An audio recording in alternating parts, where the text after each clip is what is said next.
We're not live. We are live. We are live. Oh, we're live.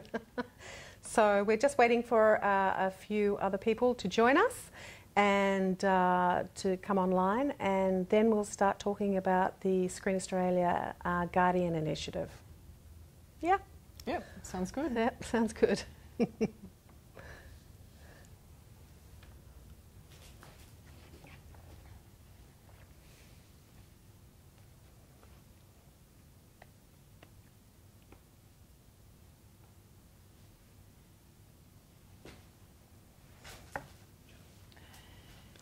So it looks like there's some questions come through, Alyssa. Great, So excellent. we'll be able to answer those. Looks like quite a few there. Yeah, there's quite a few, but we'll just wait for another minute just to give people a chance to log on.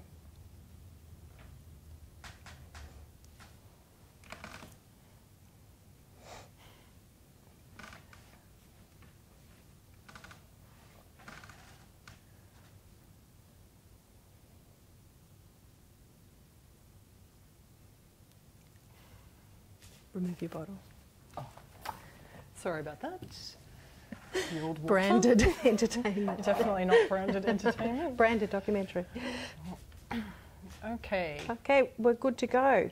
So welcome, I'm Liz Stevens. I'm the head of documentary, and my colleague... I'm Alyssa. I'm an investment manager in the documentary unit at Screen Australia. So Alyssa looks after most of our initiatives that we run through the documentary unit, and we do run a few. This year we've run Doco 180 and Art Bites, and then of course the Guardian initiative, which we're here to talk to you about today. So we were really thrilled to be able to work with The Guardian. We're going to commission 3 short documentaries between 15 to 30 minutes in length, and they will be publishing them on their platform. I know one big question that I keep getting is why do we want to work with The Guardian? And for us, it's really about the global reach and including a large Australian audience as well. And they have a really great reputation for commissioning really strong documentaries. And I personally have watched a lot of them, and I find the variety just really appealing. Some of them are kind of quiet, poetic films, and at the other end you kind of have more hard-hitting political films, and in the middle ground there's some sort of playful, quirky films up there as well. Yeah. The platform is a real opportunity for Australians as well, for Australian filmmakers. It's a great opportunity for filmmakers to get their work out internationally on a fantastic platform that is has an enormous reach throughout the world. And that leads us to say the subject matter doesn't necessarily have to be Australian. It can definitely be international, as long as the key creatives are Australian. We want to give opportunities for Australian filmmakers to tell global stories from a unique Australian perspective. There's actually 2 projects that are already up on the website that The Guardian commissioned by Australian filmmakers. One is called The Fight, and it's an excellent documentary about Bolivian disability activists. And then another one is called The Islands, and I highly recommend watching both of them. To get an idea. I mean, that's the one piece of advice. I definitely would recommend watching as much as you can of what they've already commissioned to get a sense of the style and the themes and the approaches that you can take with your proposals. Yep, absolutely. The other thing that you should do is have a look at The Guardian's editorial guidelines, because that'll become very important. The decision-making process will be a collaboration between Screen Australia and The Guardian, and so you'll have to be aware of what's okay for The Guardian to put on their site. So have a look at their editorial policies and watch the films. That's one of the most important recommendations we can make, is actually look at what The Guardian are putting up on their platform. Do you have any favourites, Liz? Or? Well, Well, I like the two Australian ones. I do too, to be honest. Not that we're biased, but they're great. They are. They're really strong. Yeah, and yeah. I really like Erica, which is about a robot, which is really great. Yes, yeah. And one of the early ones, Gun Nation, Yeah. which is about gun control in the US. It's excellent. Yeah. And then there's a quirky little one in there called Fish Stories, which I really enjoyed too, which is completely different in style than the others. So it's a great opportunity, but there are only 3 documentaries. So how do people get on that short list and then get on the final list? Yeah, that's the big question, I Yeah. guess. Well, firstly, I think the big thing is that it has to be relevant for a global audience. It can't be too parochial. It has to resonate with a broader audience. So the themes should be global. Definitely. Yeah, so while it might be set in Australia, Yes, as long as the themes are kind of big enough Definitely. to attract an audience. But the other thing is it doesn't have to be Australian content, even though the filmmakers are Australian. That's right. We will fund content that's not Australian. Definitely. If you have access to an international story and have a way of making the project, definitely can be an international content. I guess we want projects that are surprising and take us on a journey that is unexpected. Really strong characters. You know, it's short form, so it has to move very quickly as well, and draw you in very quickly and make you curious and take you on a journey in a short amount of time. Yeah, and the Guardian like it fast paced, right? Definitely, in some of the storytelling, yeah. But again, I've been surprised that some of them It's so varied. Yeah, yeah. I think it really the subject matter has to lend itself to the style, and you have to put some thought into that. Definitely. Yeah, and the characters have to be very strong. Yeah, characters, definitely. but story driven. Yes, but not news or current affairs. No talking heads. Definitely want to veer away from that, and it needs to be led by actuality and action rather than interviews and so forth. History projects? Not really so interested in it. We definitely want a contemporary angle, and we want it to, contemporary, not historical, definitely. Right. That's a key thing. Right. Yep. Now, have we got any questions that have come in? Yep. Let's have a look. Oh, well, I've got a list here of questions, and also. Yep, there's some that's come in. Great. Yeah. So, if I'm a producer without a credit, but have an EP with a doco credit, can I apply? So I guess this goes to eligibility. Sure. Yeah. Yes. The short answer is yes. An EP can give the project eligibility. We've intentionally kept the eligibility quite low for this. You know, we want emerging early career filmmakers to put in applications. So you only need 1 credit. Someone on the team needs the 1 credit documentary credit. Yeah. And that's a half-hour linear documentary that's shown at a established festival or a significant online curated platform. So what would that be? For example, you know, even Vimeo, or if you've had a project on Vimeo. And I hasten to add, sorry, that's a documentary credit too, not drama. Right. We definitely want to see a documentary credit.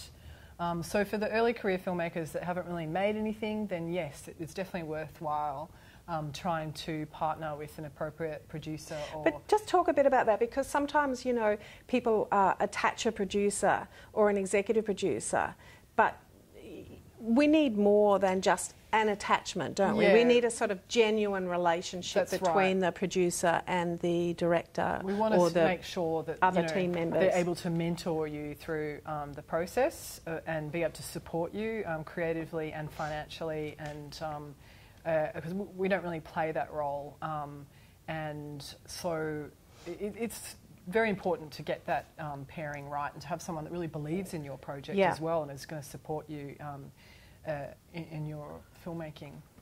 Yeah.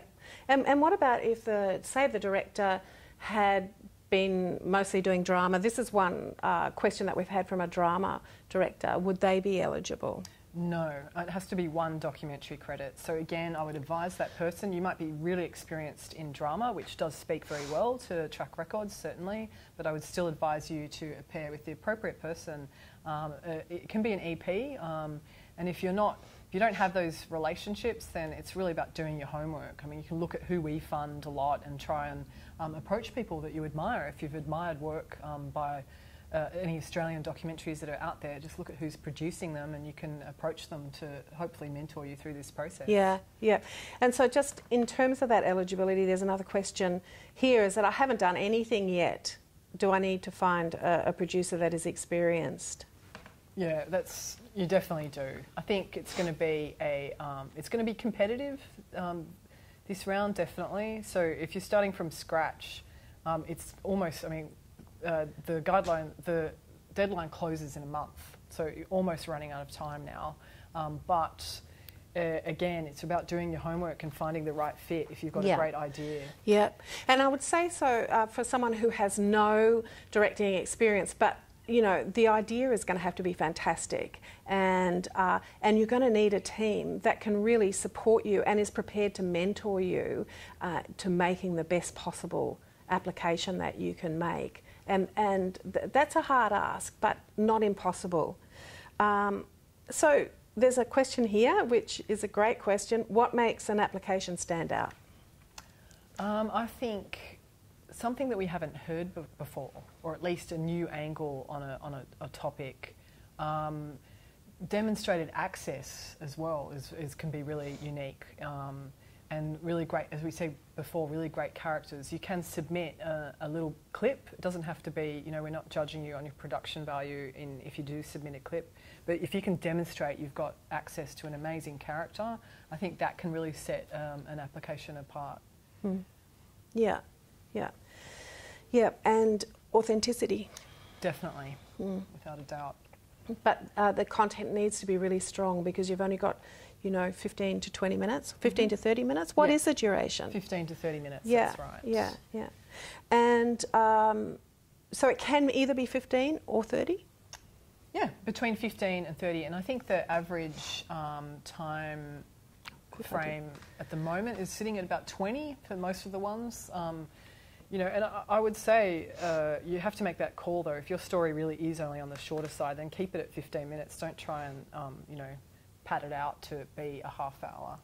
So there's a producer who's just written in and asking, can they submit more than one application from the same producer but a different team and different projects? Good question, and the answer is yes, you definitely can submit multiple applications. I mean, you're essentially competing against yourself, but that's okay, and it's very, very unlikely that we would select more than one project from the same producer, but you definitely, you know, that increases your chances of getting selected. Okay, here's another really good question. I'm a French director based in Australia, working with 2 Australian producers. Yeah, I have worked as a teacher with former Australian detainee in the school he created, in a Balinese school. I would like to make a short doc on the legacy of the school. Am I eligible?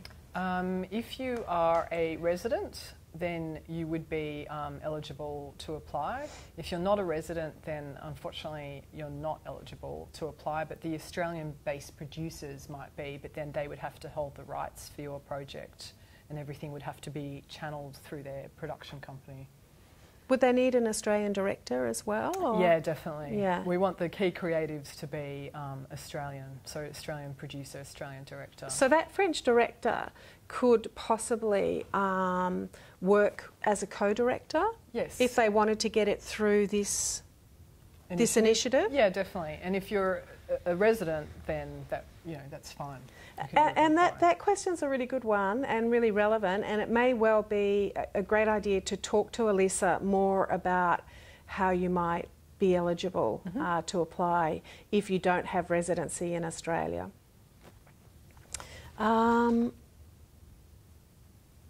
So another question here. We can talk about the money. Yeah, talk about money while I sort these ones out. So Australian Australia is committing $90,000 to this initiative. So essentially we're looking at most likely giving 3 projects $30,000 each, maybe a little less depending on the length of the projects. The Guardian is committing £7,500, which the last time I looked was about 12,500 Australian dollars, and that's just set regardless of the length, and that's their usual commissioning fee. So it's not a lot of money, but it's still a really great opportunity for to make a short documentary, definitely. Can you remember how much it works out roughly per minute? It depends on how long it is. Yeah. It's a sliding scale. Yeah, But if it's a 15-minute project, then we're definitely over 2,000 a minute. Yeah. So if I apply for this initiative and I'm not successful, can I use the same project to apply to other funding programs? Through the documentary unit? Yeah. Yeah, definitely. And I expect that's going to happen a little bit. I think if we get a load of applications, I'm sure there's going to be more than really 3 excellent projects in that round. So in giving you feedback, I would, have a chat and maybe encourage you to apply for development at a certain stage. Yeah, I like this question here. Can the money go to a feature doc that I've already started to make, but I just make a shorter version for this initiative? Well, that's a good question, and it's really kind of project specific. But an example, actually, the Australian project that was commissioned, is being made into a feature doc, and the short was made with the support of The Guardian and sort of like a proof of concept to a longer project, and they have since come in to development to Screen Australia and received money to develop the feature-length version of the project. So it can be used. But it doesn't always work, no, definitely. No, and there's rights issues, isn't there? Because if you're successful, you'll sign a contract with The Guardian and a contract with Screen Australia, and the contract with The Guardian has specific rights that they will take and license for a period of 3 years. So you'd have to kind of negotiate your way through that. That's right. But maze. That shouldn't put you off though, because if you've got the right subject matter and it would still make a great standalone short, that's the key thing, I think, that it's not, doesn't seem like it's a little pilot for a longer project. It has to really be a strong standalone project. Then it's definitely worth considering. Yeah. And just further in that vein, here's another question.